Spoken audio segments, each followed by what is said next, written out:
ಲೋಕಸಭಾ ಚುನಾವಣೆಗೆ ಇಂಡಿಯಾ ಒಕ್ಕೂಟ ನಮ್ಮ ಪ್ರಧಾನಿ ಅಭ್ಯರ್ಥಿ ಅಂತೇಳಿ ಮಲ್ಲಿಕಾರ್ಜುನ ಖರ್ಗೆ ಅವರನ್ನ ಘೋಷಣೆ ಮಾಡಿ ಆಗಿದೆ. ಮಮತಾ ಬ್ಯಾನರ್ಜಿ ಸೇರಿದಂತೆ ಈ ಇಂಡಿಯಾ ಒಕ್ಕೂಟದ ಪ್ರಮುಖ ನಾಯಕರುಗಳು ಒಂದು ತೀರ್ಮಾನಕ್ಕೆ ಬಂದಿದ್ದಾರೆ. ಮಲ್ಲಿಕಾರ್ಜುನ ಖರ್ಗೆ ನೋಡೋಣ ಚುನಾವಣೆ ಗೆದ್ದ ಮೇಲೆ ಅಂತೇಳಿ ಹೇಳಿದ್ದಾರೆ. ಆದರೆ ಸಿದ್ದರಾಮಯ್ಯನವರಿಗೆ ಮಾತ್ರ ಮಲ್ಲಿಕಾರ್ಜುನ ಖರ್ಗೆ ಅವರು ಪ್ರಧಾನಿ ಅಭ್ಯರ್ಥಿ ಅಂತೇಳಿ ಹೇಳಿದ್ದು ಅಥವಾ ಪ್ರಧಾನಿ ಅಭ್ಯರ್ಥಿ ಅಂತೇಳಿ ಘೋಷಣೆ ಮಾಡಿದ್ದು ಇಷ್ಟ ಇಲ್ವಾ? ರಾಹುಲ್ ಹೆಸರನ್ನ ಹರಿಬಿಟ್ಟಿದ್ದಾರೆ.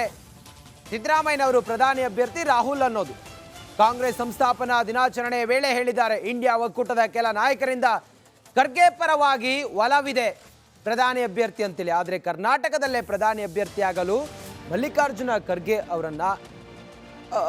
ಅವರ ಆಯ್ಕೆಗೆ ಸಿದ್ದರಾಮಯ್ಯನವರ ವಿರೋಧ ಇದೆಯಾ? ಏನು ಹೇಳಿದ್ರೆ ಹಾಗಾದ್ರೆ ಸಿದ್ದರಾಮಯ್ಯ ಕಾಂಗ್ರೆಸ್ ಸಂಸ್ಥಾಪನಾ ದಿನದಲ್ಲಿ? ಬನ್ನಿ ನೋಡೋಣ.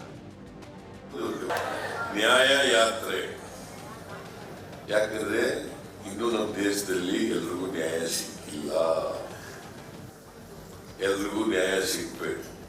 ಹಿಂದುಳಿದವರಿಗೆ, ದಲಿತರಿಗೆ, ಅಲ್ಪಸಂಖ್ಯಾತರಿಗೆ, ಮಹಿಳೆಯರಿಗೆ ಎಲ್ರಿಗೂ ನ್ಯಾಯ ಸಿಗ್ಬೇಕು. ಅದಕ್ಕೋಸ್ಕರವಾಗಿ ಇಡೀ ದೇಶದಲ್ಲಿ ಜಾಗೃತಿ ಮೂಡಿಸ್ತಕ್ಕಂಥ, ನ್ಯಾಯಕ್ಕಾಗಿ ಹೋರಾಟ ಮಾಡ್ತಕ್ಕಂಥ, ನ್ಯಾಯ ಸಿಗಬೇಕು ಈ ವರ್ಗದ ಜನರಿಗೆ ಅಂತ ಹೇಳಿ ಇವತ್ತು ಪಾದಯಾತ್ರೆಯನ್ನು ಮಾಡ್ತಾರೆ. ಅಂತ್ಯವ್ರ ಕೈಗೆ ಅಧಿಕಾರ ಹೋಗ್ಬೇಕು, ಇಲ್ಲ ನರೇಂದ್ರ ಮೋದಿ ಅವ್ರ ಕೈಗೆ ಅಧಿಕಾರ ಹೋಗ್ಬೇಕು. ಸಿದ್ದರಾಮಯ್ಯನವರ ಪ್ರತಿಯೊಂದು ನಡೆಯನ್ನು ಕೂಡ ವಿರೋಧಿಸುವಂತಹ HD ಕುಮಾರಸ್ವಾಮಿಯವರು ಸುಮ್ಮನೆ ಇರ್ತಾರ? ಟೀಕೆ ಮಾಡಿದ್ದಾರೆ. ಸಿದ್ದರಾಮಯ್ಯನವರು ಯಾವಾಗ ಖರ್ಗೆ ವಿಚಾರ ಪ್ರಧಾನಿ ಅಭ್ಯರ್ಥಿ ಅನ್ನೋದನ್ನ ಇಂಡಿಯಾ ಒಕ್ಕೂಟ ನಿರ್ಧಾರ ಮಾಡಿ ರಾಹುಲ್ ಗಾಂಧಿ ಅವರ ವಿಚಾರವನ್ನ ಅಥವಾ ಹೆಸರನ್ನ ಸಿದ್ದರಾಮಯ್ಯನವರು ಯಾವಾಗ ಪ್ರಸ್ತಾಪ ಮಾಡಿದ್ರು, HD ಕುಮಾರಸ್ವಾಮಿ ಕೆಂಡಾಮಂಡಲಾಗಿದ್ದಾರೆ. ಅಲ್ಲಿ ಖರ್ಗೆ ಪ್ರಧಾನಿ ಅಭ್ಯರ್ಥಿ ಅಂತೇಳಿ ಘೋಷಣೆ ಆಗುತ್ತೆ ಇಂಡಿಯಾ ಒಕ್ಕೂಟದಲ್ಲಿ. ನಮ್ಮ ಕನ್ನಡಿಗ ಖರ್ಗೆ ಹೆಸರನ್ನ ಸಿದ್ದರಾಮಯ್ಯ ಮಾತ್ರ ಹೇಳಿಲ್ಲ ಅಂತ ಹೇಳಿದ್ದಾರೆ. ದಲಿತ ವಿರೋಧಿ ಸಿದ್ದರಾಮಯ್ಯ ಅಂತ ಹೇಳಿ ಕಿಡಿಕಾರಿದ್ದಾರೆ HD ಕುಮಾರಸ್ವಾಮಿ.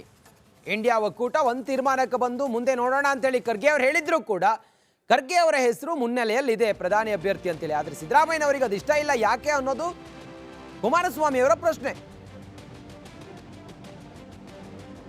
ಪಾಪ ಪರಮೇಶ್ವರ್ ರಾಜ್ಯ ಅಧ್ಯಕ್ಷರಾಗಿ ಇವತ್ತು ದಲಿತ ಸಮಾಜಗಳಿಗೆ ಇವರು ಅಹಿಂದ ಹೆಸರು ಹೇಳ್ತಾರಲ್ಲ, ಅಧಿಕಾರ ಹಿಡಿಯೋವರೆಗೆ ಅಹಿಂದ, ಅಧಿಕಾರ ಹಿಡಿದ ಮೇಲೆ ಅಹಿಂದ ಹಿಂದೆ, ನಾನು ಮುಂದೆ. ಇದು ಸಿದ್ದರಾಮಯ್ಯನವರ ಪಾಲಿಸಿ ಸಿದ್ಧಾಂತ. ಇವತ್ತು ಸಂತೋಷವಾಗಿ ಪೂರ್ಣ ಮನಸ್ಸಿನಿಂದ ಒಬ್ಬ ಕನ್ನಡಿಗ ಪ್ರಧಾನಮಂತ್ರಿ ಆಗಲಿ ಅಂತಕ್ಕಂಥದ್ದಕ್ಕೇನು ಆಗೋದು ಬಿಡೋದು ಮುಂದೆ ಹಣೆ ಬರ. ಅಟ್ಲೀಸ್ಟ್ ಅಲ್ಲಿ ಯಾರೋ ಬೇರೆ ರಾಜ್ಯದವ್ರು ಹೇಳಿದ್ರೆ ಮುಖ್ಯಮಂತ್ರಿಗಳು, ನೀವು ರಾಹುಲ್ ಗಾಂಧಿ ಆಗಬೇಕು ಅಂತೇಳಿ ನೀವು ಹೇಳಿಕೆ ಕೊಡ್ತೀರಿ ಅಂದರೆ ದಲಿತ ಸಮಾಜಗಳು ಇಂಥ ಲೀಡರ್ನ ಇವತ್ತು ಇನ್ನೂ ನಂಬ್ತೀರಾ? ತೀರ್ಮಾನ ಅವ್ರಿಗೆ ಬಿಡೋಣಂತೆ. ಆಮೇಲೆ ಇನ್ನೊಂದು,